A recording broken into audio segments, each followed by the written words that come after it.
창세기 22장 1절부터 19절까지 기록된 하나님의 말씀을 낭독하겠습니다. 그 일 후에 하나님이 아브라함을 시험하시려고 그를 부르시되 아브라함아 하시니 그가 이르되 내가 여기 있나이다. 여호와께서 이르시되 내 아들 내 사랑하는 독자 이삭을 데리고 모레아 땅으로 가서 내가 내게 일러준 한 산 거기서 그를 번제로 드리라.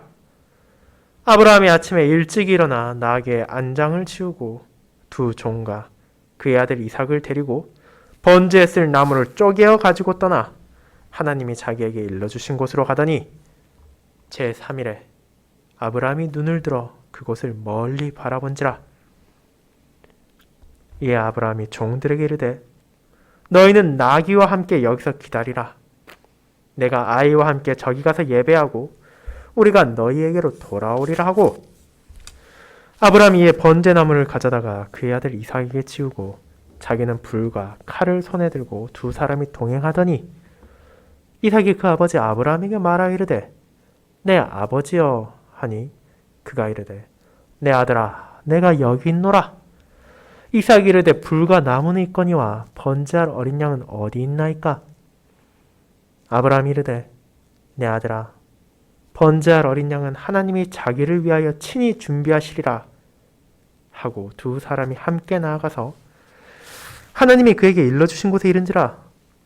이에 아브라함이 그곳에 제단을 쌓고 나무를 버려놓고 그의 아들 이삭을 결박하여 제단 나무 위에 놓고 손을 내밀어 칼을 잡고 그 아들을 잡으려 하니 여호와의 사자가 하늘에서부터 그를 불러 이르시되 아브라함아 아브라함아 하시는지라. 아브라함이 이르되 내가 여기 있나이다 하매 사자가 이르시되 그 아이에게 내 손을 대지 말라. 그에게 아무 일도 하지 말라. 내가 내 아들 내 독자까지도 내게 아끼지 아니하였으니 내가 이제야 내가 하나님을 경외하는 줄을 아노라. 아브라함이 눈을 들어 살펴본즉 한 순양이 뒤에 있는데 뿔이 수풀에 걸려있는지라. 아브라함이 가서 그 순양을 가져다가 아들을 대신하여 번제로 드렸더라. 아브라함이 그 땅 이름을 여호와 이레라 하였으므로 오늘날까지 사람들이 이르기를 여호와의 산에서 준비되리라 하더라.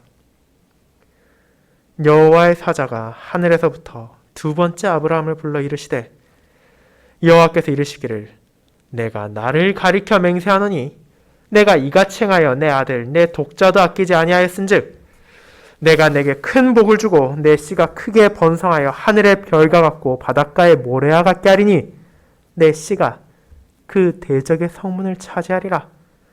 또 내 씨로 말미암아 천하 만민이 복을 받으리니 이는 내가 나의 말을 준행하였음이니라 하셨다 하니라. 이에 아브라함이 그의 종들에게로 돌아가서 함께 떠나 브엘세바에 이르러 거기 거주하였더라. 아멘.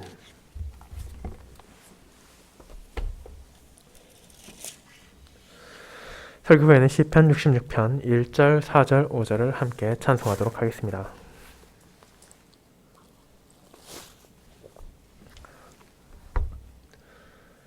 사랑하는 주 예수 그리스도의 형제자매님들, 여러분은 호사다마라는 말을 들어보신 적이 있을지도 모릅니다. 좋은 일에는 탈이 많다라는 이 표현은 우리가 일상생활을 하는 도중에도 종종 느낄 수 있는 것입니다.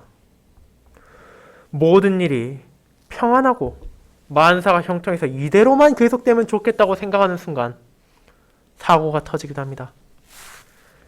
큰 문제가 해결되고 이제 간신히 피로했던 몸과 마음을 쉬고 재충전을 해야겠다고 생각할 때 또 다른 문제가 생겨 우리의 정신을 어지럽히기도 합니다. 그런 일이 생길 때마다 왜 이런 고난이 나를 향해 찾아온지 원망을 하기도 하며 불만을 토하기도 합니다. 하지만 죄로 인해 파탄난 세상을 살아가는 사람은 이런 문제들을 결코 피할 수도 없으며 외면할 수도 없는 것이 현실입니다. 오늘 우리가 살펴볼 본문은 어떻습니까? 우리는 창세기 22장을 통해 아브라함의 여정을 다시 살펴보게 됩니다. 본문의 상황에서 그와 그의 가정에는 마침내 평화가 찾아온 것처럼 보였습니다. 하나님께서 주신 언약의 자녀가 있었으며 상속권에 대한 갈등을 빚던 이스마엘과 하갈은 떠났습니다. 또한 아브라함과 문제의 소지가 있던 아비멜렉과도 평화협정을 맺음으로 그에게 더 이상 어떤 걱정도 없을 것처럼 보였습니다. 그처럼 긴 시간 만에 마침내 찾아온 평안을 어느 정도 즐겼을 아브라함에게 하나님의 시험이 찾아왔습니다. 그리고 그 시험은 그의 삶의 여정에서 경험했던 그 어떤 고난보다도 어려운 것을 요구했습니다. 하나님께서 주신 약속의 자녀, 자신의 사랑하는 독자 이삭을 요구하신 하나님의 시험 가운데 아브라함은 어떤 모습을 드러냅니까? 그리고 하나님께서는 그런 아브라함에게 무엇을 제공하십니까?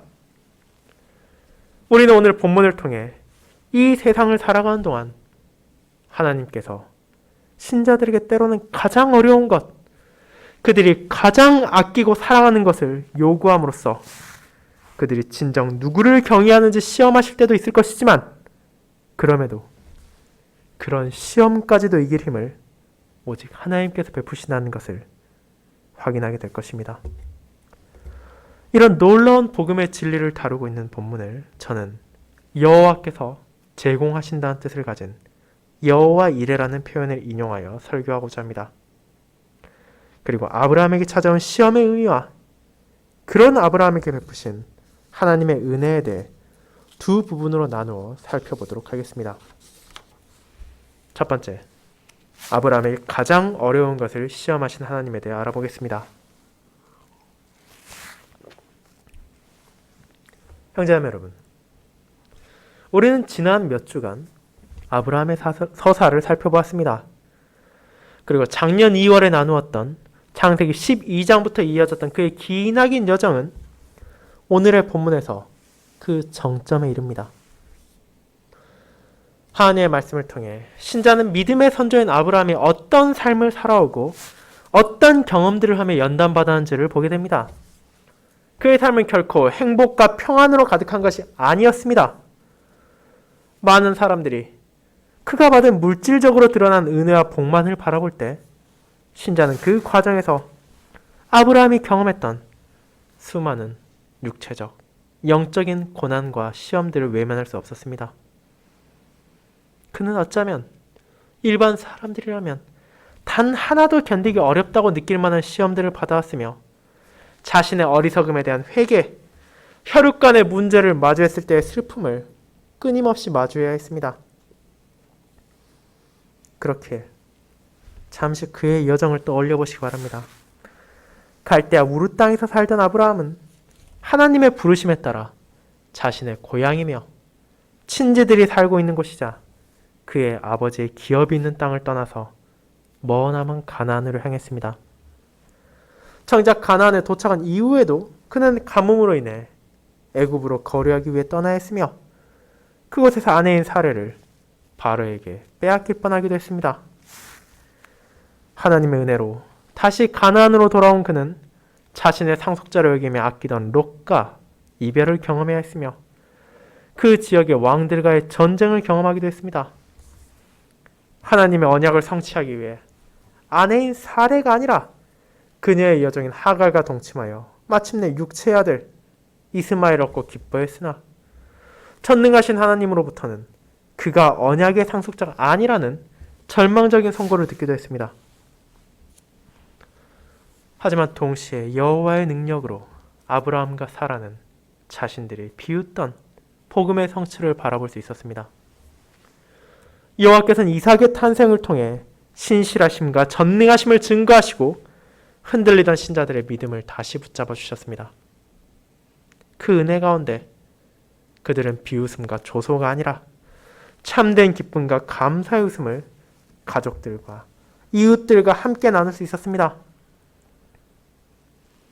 그러나 동시에 그 같은 그들의 기쁨은 한 사람에게는 달가운 일이 아니었습니다. 아브라함과 하갈 사이에 태어난 아들 이스마엘은 이삭의 탄생을 기뻐하지 않았습니다. 그는 마치 이전에 자신의 아버지가 그러했듯이 하나님의 언약에 성취된 증거인 이삭을 보며 조롱했습니다. 그것을 통해 이삭에게 주어질 상속권에 도전을 하고 마치 자신이야말로 아브라함의 모든 것을 이어받을 장자라는 인식을 가문의 사람들에게 심어주고자 했습니다. 그러나 하나님의 뜻에 어긋나는 이런 이스마엘의 도전은 용납받을 수 없었습니다. 이는 사라가 먼저 아브라함을 향해 하갈과 그녀의 자식을 추방하라고 권면함을 통해 나타났을 뿐 아니라 고뇌하는 아브라함을 향한 하나님의 말씀으로도 증거되었습니다.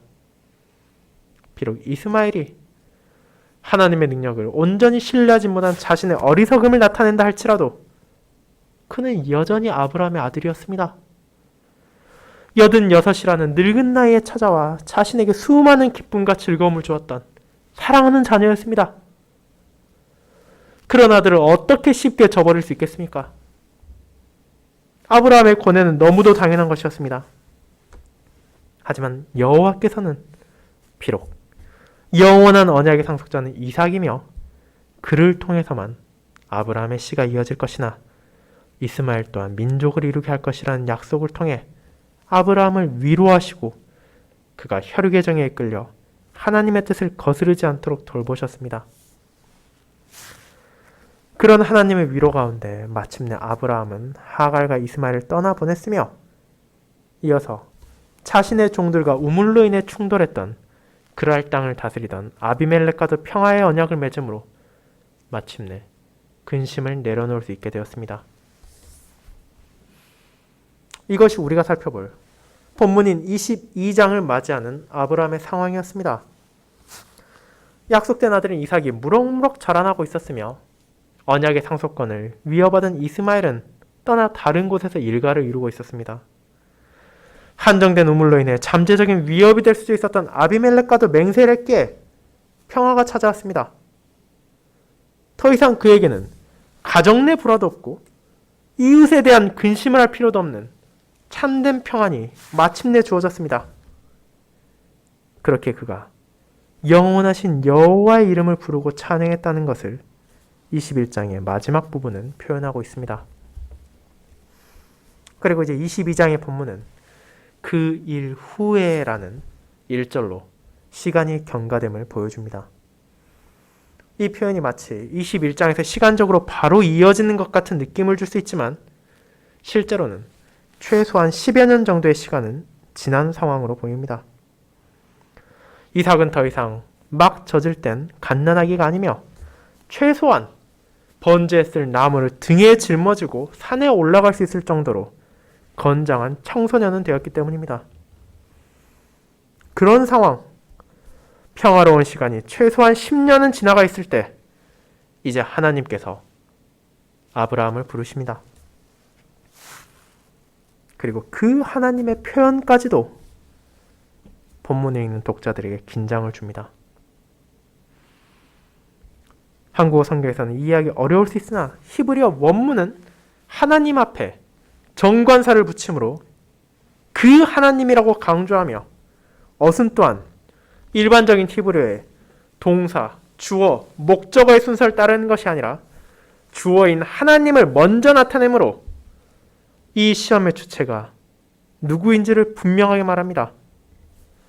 많은 사람들이 이 시험을 하나님께서 주셨다는 이해를 피하려고 하지만 본문은 하나님을 그처럼 강조함을 통해 아브라함이 맞이한 이 시험까지도 마귀가 아닌 하나님께서 주셨다는 것을 알려줍니다.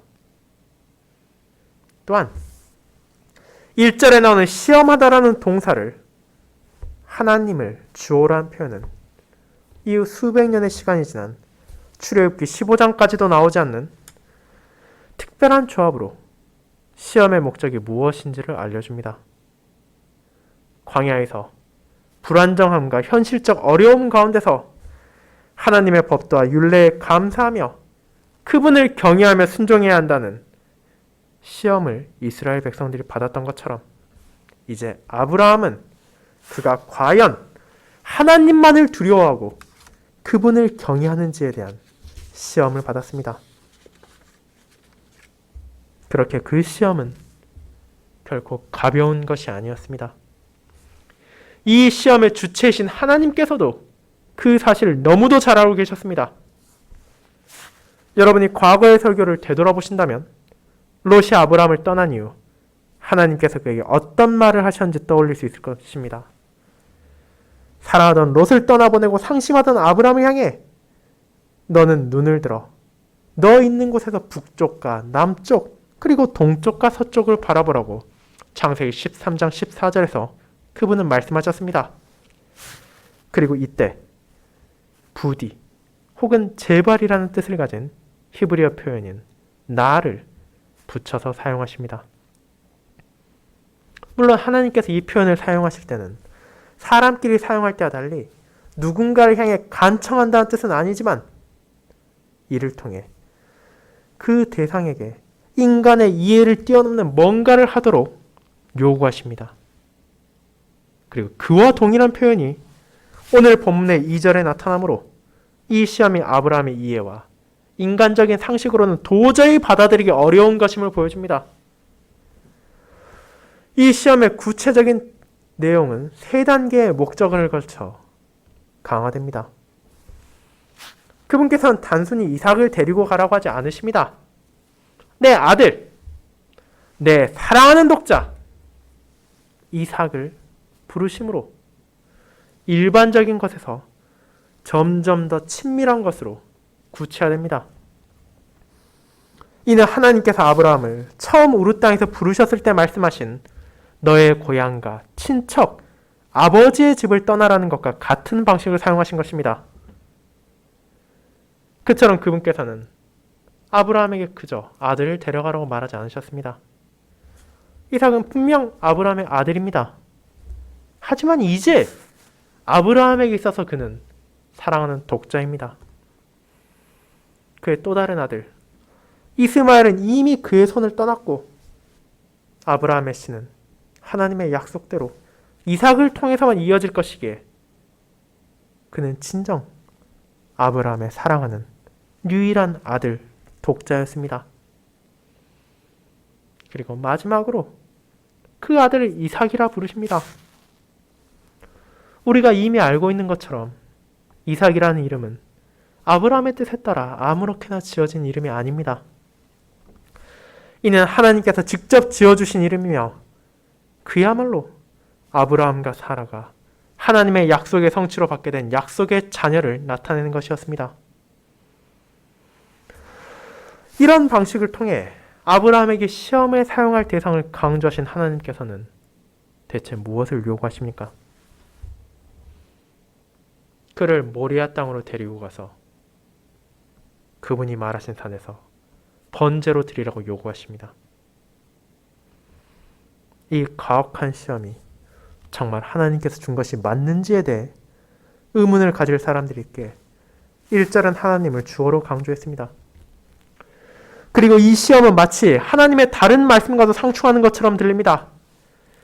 그분께서는 이미 노아를 향해 사람을 번제로 바치는 것을 금지하셨습니다. 비록 당시 가나안 땅의 우상 숭배가 아이를 희생제물로 바치는 것이 드문 일이 아닐지라도 하나님께서는 분명 이를 기뻐하지 않으십니다.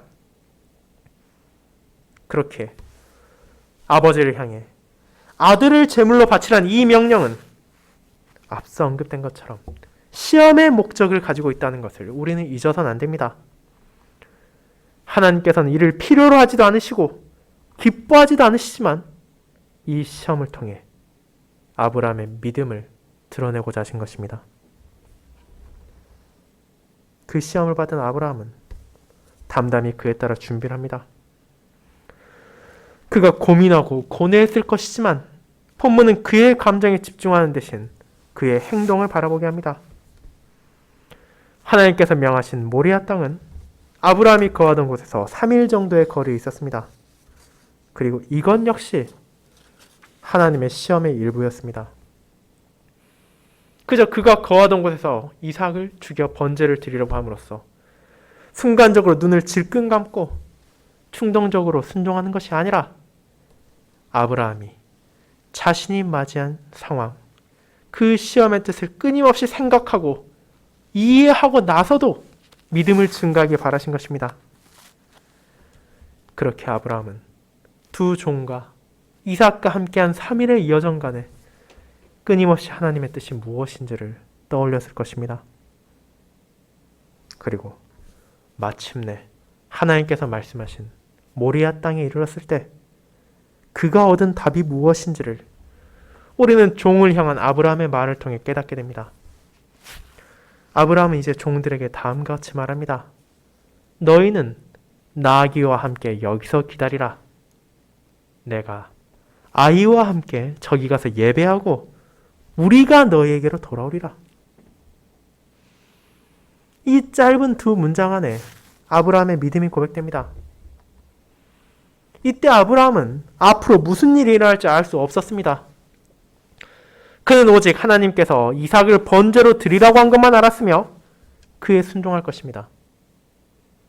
그런데 어떻게 종들에게 우리가 돌아온다고 말할 수 있습니까? 이는 하나님을 향한 온전한 신뢰 가운데 가능한 신앙의 고백이었습니다.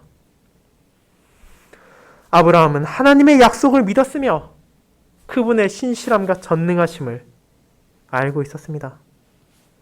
그렇기에 심지어 만약 자신이 이삭을 죽이고 번제로 바칠지라도 그를 돌려주사 자신의 씨를 이으시고 민족을 이으실 것임을 확신한 것입니다. 그것은 우리가 앞서 읽은 히브리서 11장에서 말하고 있습니다. 그가 하나님이 능히 이삭을 죽은 자 가운데서 다시 살리실 줄로 생각한지라. 그리고 이 확신은 이제 산을 올라가는 도중 이삭과 나온 대화에서 다시 한번 들어갑니다. 번제를 드릴 준비를 하여 산에 오르던 도중 이삭에게 자연스럽게 떠오른 의문이 있었습니다. 분명 나무와 불, 칼을 비롯하여 하나님께 제사를 드리기 위해 필요한 모든 것을 챙겼지만 가장 필수물인 재물이 없다는 것을 깨달은 것입니다. 그렇게 이삭이 아버지를 향해 번제할 어린 양이 어디 있나이까? 라고 물을 때 아브라함은 어떻게 대답합니까? 하나님이 자기를 위하여 친히 준비하시리라. 하나님이 자기를 위하여 친히 제공하실 것이라고 말한 것입니다. 그리고 이 또한 하나님을 향한 소망과 전적인 의지를 보여줍니다. 그는 하나님께서 이 시험 가운데 두렵고 끔찍해 보이는 명령을 내렸음을 알고 있지만 그럼에도 그분을 의심하거나 원망하는 것이 아니라 오직 하나님께서 필요를 제공해 주실 것임을 고백합니다. 이제 부자가 제사를 지낼 곳에 이르렀을 때 아브라함은 제단을 쌓고 나무를 버려놓은 후 마지막으로 필요한 번제물을 이삭을 결박함으로 준비했습니다. 그 과정에서 어떤 말다툼이나 충돌이 없이 아브라함은 하나님께 순종하고 이삭은 자신의 아버지의 뜻을 받아들였으며 이제 아브라함은 하나님의 명령에 따르기 위하여 칼을 잡고 그 아들을 죽이려고까지 했습니다. 그리고 이를 통해 아브라함은 세상의 그 무엇도 심지어 하나님께서 자신에게 주신 약속의 아들까지도 하나님 그분보다 소중하지 않다는 것을 증거했으며 동시에 하나님을 향한 신뢰를 저버리지 않고 그분 안에서 소망을 가짐으로 자신의 믿음을 드러낸 것입니다. 그렇다면 이 시험의 목적은 무엇입니까? 앞서 설명한 것처럼 이는 아브라함이 하나님을 진정으로 경외하는 것에 대한 것입니다. 왜 하나님께서는 이 시점에 그에게 이런 시험을 주셨습니까? 그것은 바로 자신이 베푼 약속을 가리키는 아들로 말미암아 하나님을 향한 순종과 감사가 사그라들 수 있었기 때문입니다. 짧지 않은 시간 동안 평화를 누린 아브라함의 마음속에는 이제 이삭만 있으면 모든 것이 잘 될 거라는 생각이 자리 잡을 수 있었습니다. 그 이삭을 베푸신 하나님이 아니라 하나님의 선물인 이삭 자체가 자신의 가장 사랑하는 대상이 되고 자신의 모든 것이 될 수 있는 위험성이 그의 상황에서 자리 잡고 있었습니다. 그렇기에 이 시험을 통해 하나님께서는 아브라함에게 다음과 같이 물으신 것입니다. 아브라함아, 내가 진정으로 소중히 여기는 것이 나 여호와 하나님이냐? 그렇지 않으면 내가 나에게 받은 이삭이냐고 말입니다. 그에 대한 답이 어떤 것이든지 이는 결국 아브라함이 가장 아끼고 사랑하는 것이 무엇인지를 드러낼 것입니다. 만약 그가 이에 순종한다면 하나님만을 사랑하고 경외한다는 것을 드러내게 될 것이며, 만약 그가 이를 주저하고 어떤 이유를 대서라도 거부한다면 결국 하나님의 은혜의 표로 주어진 아들을 그 모든 자비의 원천이신 하나님보다도 아끼게 되었음을 드러내는 것입니다. 이와 같은 하나님의 시험은 아브라함에게만 찾아왔던 것이 아닙니다. 앞서 언급했던 것처럼 애굽을 떠나 홍해를 건넌 이스라엘 백성들에게도 시험이 찾아왔습니다. 그들 역시 아브라함과 같이 하나님의 전능하심과 신실하심을 눈으로 바라보고 몸으로 경험한 자들이었습니다. 하지만 사흘 동안 물을 얻지 못하고 마침내 발견한 물이 사람이 마실 수 없는 쓴 물이었을 때 모세를 원망하고 하나님을 향해 원성을 토했습니다. 그 상황 역시 결코 가벼운 것이 아니었습니다. 그들은 목숨을 잃을 수 있는 상황에서 시험을 받았습니다. 그리고 그 시험을 통해 하나님께서는 이스라엘 백성들에게 물으셨습니다. 너희가 진정으로 원하는 것이 애굽에서 누리던 육체의 평안과 부족함 없는 음식과 음료냐? 그렇지 않으면 비록 그 모든 육체의 상황이 어렵고 불안정할지라도 나 여호와 하나님을 믿고 신뢰할 것이냐고 말입니다. 애굽으로 돌아가 비록 종이 될지언정 먹고 마실 것에 부족함 없이 편하게 살고 싶다는 그들의 이성과 본능을 자신을 향한 믿음 가운데 이겨낼 수 있는지를 하나님께서는 그들에게도 물으셨던 것입니다. 사랑하는 형제자매 여러분, 우리의 눈에 하나님의 이와 같은 시험들이 너무나 가혹해 보일 수 있습니다. 모든 것을 아신 하나님께서 왜 이처럼 끔찍한 방법들을 통해 자신의 언약 백성들을 괴롭히시고 그들로 하여금 고뇌하게 만드시는 것입니까? 이미 하나님의 뜻에 따라 이스마엘을 떠나보낸 아브라함에게 어떻게 한 명 남은 자식 이삭까지도 바치라고 하실 수 있으십니까? 그 모든 것들을 부족한 사람이 어떻게 감당할 수 있겠습니까? 그러나 우리 역시도 이 땅의 삶에서 이처럼 어려운 시험을 받을 때가 있습니다. 때로는 우리의 혈육과 하나님을 향한 사랑 가운데 선택을 내려야 할 때가 있습니다. 때로는 우리의 직장과 안정된 생활과 주님을 향한 신실함 가운데 하나를 정의하기도 합니다. 심지어 이 땅의 어딘가에는 지금 이 순간에도 하나님을 향한 믿음과 자신의 생명 가운데 저울질을 해서 판단을 내려는 신자들도 존재합니다. 이 모든 것이 우리의 눈에는 너무도 힘들어 보이며 이런 상황에서 믿음을 지키는 것은 불가능하다고 말하는 사람이 나올지도 모릅니다. 이런 시험을 통해 하나님께서는 우리가 진정으로 사랑하며 정말로 소중히 하는 것이 무엇인지를 증거하게 하십니다. 우리가 정말로 그분만을 경외하는지, 그렇지 않으면 그분이 주신 은사를 섬기는지를 드러내시는 것입니다. 그런 하나님께서는 이제 우리를 향해 무엇을 보여주십니까? 시험 가운데 흔들리며 고뇌하는 우리에게 아브라함의 믿음을 보여주실 뿐 아니라 그가 그 시험을 통해 드러낸 믿음의 자세의 원천인 하나님께서 준비하신 것이 어떻게 이루어지고 드러나는지를 그리스도를 통해 우리가 깨닫게 하십니다. 두 번째, 아브라함에게 가장 필요한 것을 제공하신 하나님에서 이를 알아보겠습니다.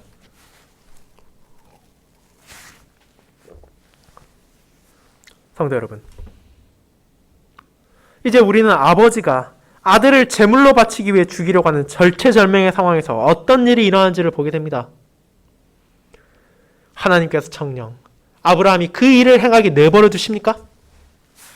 이방의 우상들처럼 인신공양을 요구하시는 것입니까? 그렇지 않습니다.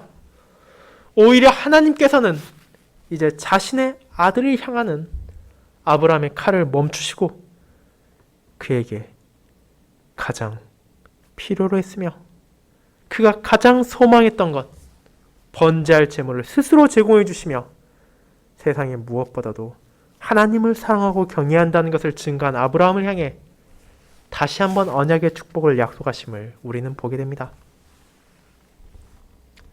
아브라함이 이삭을 죽이려는 순간 여호와의 사자가 그를 다급하게 부릅니다. 아브라함아, 아브라함아! 그가 자신의 아들을 죽이기 전 하나님께서는 사자를 통해 그의 손을 멈추게 하십니다. 그리고 이제 아브라함이 깨닫지 못했던 그 시험의 목적을 알게 하십니다. 내가 내 아들, 내 독자까지도 내게 아끼지 아니하였으니 내가 이제야 내가 하나님을 경외하는 줄 아노라. 물론 전지하신 하나님께서는 시험을 하시기 전에도 그의 믿음과 그의 행동을 알고 계십니다. 하지만 이제 그 믿음이 이제 온 세상에 증거되었습니다. 마음을 하신 하나님만이 아니라 말씀 가운데 이 순종을 바라볼 모든 신자들은 아브라함이 하나님의 명령에 어떻게 반응했는지를 잊지 않게 되었습니다. 하나님을 경외한다는 것은 단순히 그분을 두려워한다는 것이 아닙니다. 이는 그분을 향한 존경과 두려움 가운데 아버지의 뜻에 따라 순종하는 삶을 살아간다는 것입니다. 이와 같은 경외의 자세를 아브라함은 자신의 행동으로 드러낸 것입니다. 그리고 그의 순종을 알고 계셨던 하나님께서는 준비하신 순양을 보내심으로 이삭을 대신해 번제를 드리게 하셨습니다. 하나님을 의지하며 경외함으로 나온 신자와 그들의 필요를 제공하신 하나님의 은혜가 함께 만났기에 이곳에서 드려진 것은 참된 예배였습니다. 아브라함이 종들에게 이름과 같이 그는 피를 원하는 악한 신을 향해 인신공양을 바친 것이 아니라 자비로우신 하나님의 사랑 가운데 그분과의 은혜의 교제를 나누었습니다. 아브라함은 여호와를 향한 자신의 소망이 잘못되지 않았음을 확인하게 되었으며 이삭을 대신할 순양을 제공하신 하나님의 사랑에 감사했습니다. 그렇기에 아브라함은 이 감격스러운 장소의 이름을 여호와 이레, 하나님께서 주셨다, 하나님께서 준비하셨다라고 고백합니다. 아브라함 자신이 순종했다는 뜻의 아브라함 샤마가 아니라 여호와께서 제공하셨다고 고백한 것입니다. 본문에서 기념대하는 것은 자기 자신, 한 개인의 순종이 아니라 하나님의 은혜와 그분의 베푸심이라는 것을 신자들이 오인하지 않도록 바르게 인도하는 것입니다. 그리고 이 은혜가 아브라함 개인에게 멈추지 않고 다른 신자들에게도 함께 고백되었음을 14절의 후반부는 알려주었습니다. 이제 그와 같은 하나님을 향한 예배가 끝난 후 여호와의 사자가 다시 아브라함을 불렀습니다. 하나님을 경외하며 자신의 독자까지도 바치기를 주저하지 않은 아브라함에게 하나님은 그 언약을 더욱 구체적으로 더욱 강하게 전해주십니다. 본문의 16절은 여호와께서 자신을 가리켜 맹세하는 유일한 본문입니다. 그리고 이 맹세가 얼마나 강력한지를 여호와께서 이르시기를 이라는 표현과 결합하여 나타내심으로 이 언약을 아브라함과 그의 후손들이 의심 없이 굳게 확신하게 강조하시는 것입니다.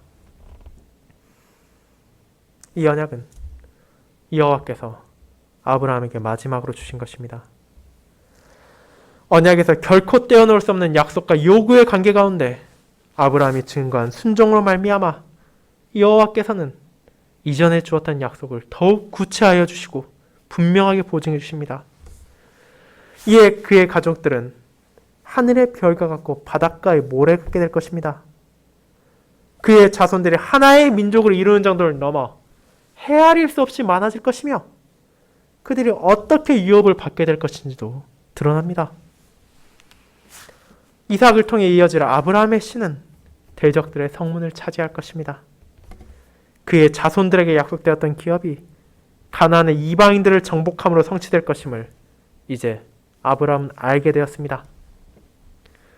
그리고 12장의 언약에서 나타난 것처럼 그의 씨로 말미암아 천하 만민이 복을 얻게 될 것이며 그 모든 약속이 아브라함의 순종으로 드러나게 됨을 전해주신 것입니다. 이와 같은 예배를 마치고 은혜의 언약을 받게 된 아브라함은 자신이 약속한 대로 아들과 함께 종들에게로 돌아갔습니다. 그리고 그들과 함께 브엘세바에 이르렀습니다. 고뇌함의 길을 떠났던 그는 자신이 진정으로 필요했던 것을 제공해 주신 하나님의 은혜를 경험하며 그분의 풍성한 축복을 받아 평안한 마음으로 돌아갈 수 있게 된 것입니다. 이처럼 하나님께서는 이삭을 건지시고 언약을 베푸셨습니다. 이 창세기가 기록되었을 시기, 본문을 보았을 유대인들은 그 언약이 어떻게 성취되었는지를 바라볼 수 있게 되었습니다. 자신이 제공한 순양이 피를 흘리게 하심을 통해 아브라함의 독자의 생명을 보존하셨던 하나님께서는 6월절 어린 양의 피를 흘리게 하심으로 그들의 장자들의 생명을 지켜주셨습니다. 그리고 이제 그들의 선조들의 역사를 통해 하나님께서 자신들의 조상 아브라함에게 주셨던 약속들이 어떻게 성취되어 가는지를 바라보았으며 어떻게 이것이 성취될 것인지에 대해 기대하게 되었습니다. 한 가정에서 시작된 아브라함의 씨는 한 국가를 이루게 되었으며 그의 씨 가운데 태어난 요셉을 통해 근동지방의 수많은 민족들이 피근에서 목숨을 건질 수 있게 되었습니다. 그리고 이제 그들은 광야를 지나 대적들의 성문을 차지하고 하나님께서 약속하신 유업을 얻게 될 것입니다. 하지만 그 모든 언약의 온전한 성취는 하나님께서 준비하신 독생자 그리스도 안에서 드러나게 됩니다. 아브라함에게 준 복, 천하 만민을 향한 복은 예수님을 믿는 믿음 안에서 참되게 드러났습니다. 그분 안에서 아브라함의 믿음의 후손은 헤아릴 수도 없는 많은 수가 되었습니다. 하나님께서 자신의 백성들을 위해 베푸신 흠도 없고 점도 없으신 온전한 제물로 이 땅에 오신 예수님의 희생제사를 통해 우리는 영원한 심판과 죽음을 벗어나게 되었습니다. 아브라함이 죽은 자 가운데서 이삭을 돌려받은 것이 가리키는 하나님의 독생자의 죽으심과 부활을 통해 이제 그분을 믿는 모든 자들은 그들이 거하던 멸망과 죽음이 아닌 영생을 얻게 되었습니다. 그렇게 우리 또한 여호와 이레 여호와께서 준비하신다는 고백을 함께 할 수 있으며 우리의 일상의 필요를 넘어선 가장 필요한 것 죄에서의 구속과 몸과 영혼의 부활을 그리스도 안에서 누리게 됨에 감사할 수 있게 되었습니다. 그리고 우리는 매주일 예배 가운데 우리가 겸손히 하나님을 경외하며 나아갈 때 그분께서 이 진리를 우리 가운데 다시 심어주시며 아브라함을 넘어선 독생자의 공로로 말미암아 우리에게 주어진 이 약속들이 분명하게 이루어질 것임을 확신하게 됩니다. 사랑하는 성도 여러분, 우리의 이성으로는 불가능해 보이는 시험을 마주했을 때 아브라함은 믿음으로 이삭을 바쳤습니다. 하나님을 향한 온전한 신뢰와 믿음으로 그분의 약속을 바라봄을 통해 시험하시는 하나님께서 동시에 우리를 위해 모든 것을 주시는 하나님이심을 알고 있었기에 가능한 믿음의 열매였습니다. 그런 아브라함에게 이삭을 돌리신 하나님께서는 자신의 독생자 가운데 우리에게 그분의 시험과 그분의 베품의 진리를 전해주셨습니다. 자기 아들을 아끼지 아니하시고 우리를 위하여 내어주신 하나님께서 시험 가운데서도 우리의 필요를 공급해 주십니다. 그렇게 시험을 마주할 때도 그분을 항상 신뢰하고 경외하도록 합시다. 이번 한 주의 삶에 있어서도 마주할 시험과 고난 가운데서도 여호와의 일의 고백을 잊지 않도록 합시다. 예수 그리스도를 우리에게 주심으로 죄와 사망에서 건지신 전능하시며 신실하신 여호와께서 지금 이 순간에도 우리에게 필요한 모든 것을 준비하시고 주시고 계시기 때문입니다. 아멘.